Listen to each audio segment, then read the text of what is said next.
अब आपको गुर्दे में और पित्ते में पथरी यानी किडनी स्टोन या गैल ब्लैडर स्टोन होने पर नहीं है घबराने की जरूरत।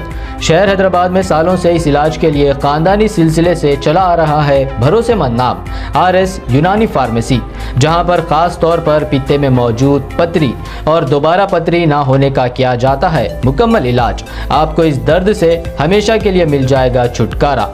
No side effects, no operation. तशखीस करते हुए दवाएं की जाती है फराहम। तो देर ना करें, जल्द ही तशरीफ लाए RS Unani pharmacy, Bahadurpura X road, opposite Canara bank, Hyderabad. मजीद तफसीलात के लिए रब्त करें 9390610436 पर। ಶಿವಾನಂದ ಎಸ್ ಪಾಟೀಲ್. ಅಧ್ಯಕ್ಷರೇ, 2381ನೇ ಪ್ರಶ್ನೆ ಆರೋಗ್ಯ ಸಚಿವರಲ್ಲಿ ಕೇಳಲಿಕ್ಕೆ ಇಚ್ಛೆ ಪಡ್ತೀನಿ. ಉತ್ತರವನ್ನ ಒದಗಿಸಲಾಗಿದೆ ಮಾನ್ಯ ಅಧ್ಯಕ್ಷರೇ, ಉತ್ತರ ಒದಗಿಸಿದ್ದಾರೆ. ನಾನು ಅವರಲ್ಲಿ ಒಂದು ವಿನಂತಿ ಮಾಡ್ಕೊಳ್ಳೋದೇನಂದ್ರೆ, ಸರ್ಕಾರ ಬದಲಾಗ್ತವೆ, ವ್ಯಕ್ತಿಗಳು ಬದಲಾಗ್ತಾರೆ, ಆದ್ಯತೆ ಬದಲಾಗಬಾರ್ದು. ನಾನು ಮಾನ್ಯ ಸಚಿವರಲ್ಲಿ ವಿನಂತಿ ಮಾಡ್ಕೊಳ್ಳೋದಿಷ್ಟೇ, ಬಿಜಾಪುರ್ಗೆ ನಾನಲ್ಲ, ನನ್ಕಿಂತ ಮೊದಲು ಇರ್ತಕ್ಕಂಥ ಆರೋಗ್ಯ ಮಂತ್ರಿಗಳೇ ಕ್ಯಾನ್ಸರ್ ಆಸ್ಪತ್ರೆಯನ್ನ ಮಂಜೂರು ಮಾಡಿದ್ದಾರೆ.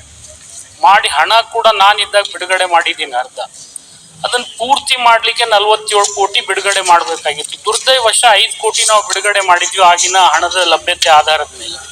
ಈಗ 47 ಕೋಟಿ ಬಿಡುಗಡೆ ಮಾಡೋದ್ ಬಿಟ್ಟು ತಾವು ಇನ್ನೊಂದು ಹೊಸ ಕ್ಯಾನ್ಸರ್ ಆಸ್ಪತ್ರೆಯನ್ನ ಬೆಳಗಾವಿಗೆ ಮಂಜೂರು ಮಾಡಿದ್ದೀವಿ. ನಾನು ಬೆಳಗಾವಿಗೆ ಮಾಡಬೇಡಿ ಅಂತೇಳಿ ತಮ್ಮಲ್ಲಿ ವಿನಂತಿ ಮಾಡೋದಿಲ್ಲ. ಯಾಕಂದ್ರೆ ಬೆಳಗಾವದಲ್ಲಿ ಆಲ್ರೆಡಿ KLE ಇದೆ, ಹುಬ್ಳಿಯಲ್ಲಿ ಕ್ಯಾನ್ಸರ್ ಆಸ್ಪತ್ರೆ ಟ್ರಸ್ಟ್ ನಿಂದ ನಡೆಸ್ತಾ ಇದ್ದಾರೆ.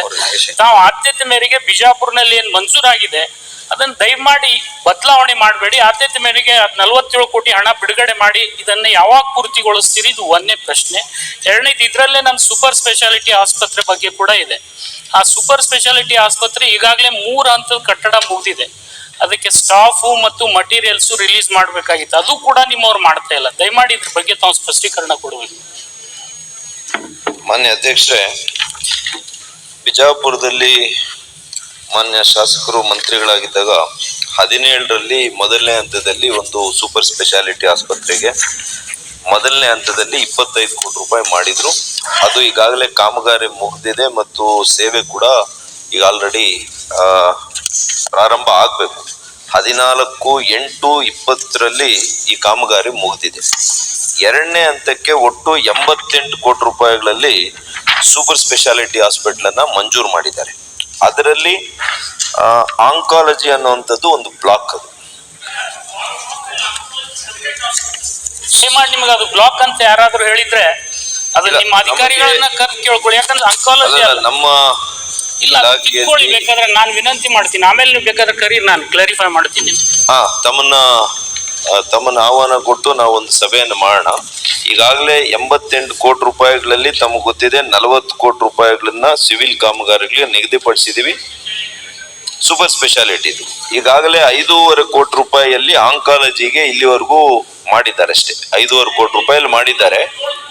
ಬಿಡುಗಡೆ ಆಗ್ಬೇಕಾಗಿತ್ತು, ಕೇವಲ 5 ಕೋಟಿ ಬಿಡುಗಡೆ ಮಾಡಿ. ನೋಡೋಣ, ಸಭೆ ಮಾಡಿ ಒಂದು ದಯಮಾಡಿ ಅಷ್ಟೇ ಸಭೆ ಮಾಡಿ ಆ 47 ಕೋಟಿ ರಿಲೀಸ್ ಮಾಡಿ.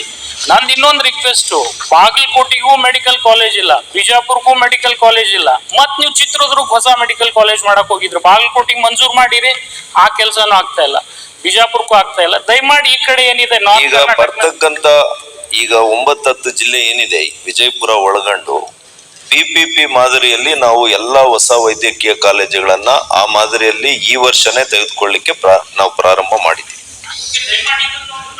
ಬಾಗಲಕೋಟೆ ಆದ್ಯತೆ ಇಟ್ಕೊಳ್ಳಿ ಅಷ್ಟೇ, ಯಾಕಂದ್ರೆ ಬಿಜಾಪುರದ್ದು 14ರೊಳಗನ ಘೋಷಣೆ ಮಾಡಿದ್ರು, ಇಲ್ಲಿವರೆಗೂ ₹1 ಕೊಟ್ಟಿಲ್ಲ. ದೇವೇಗೌಡ ಇಲ್ಲ, ಅಲ್ಲ ಬಾಗಲಕೋಟೆಗೂ ಅನುದಾನ ಬರ್ಬೇಕ್ರಿ.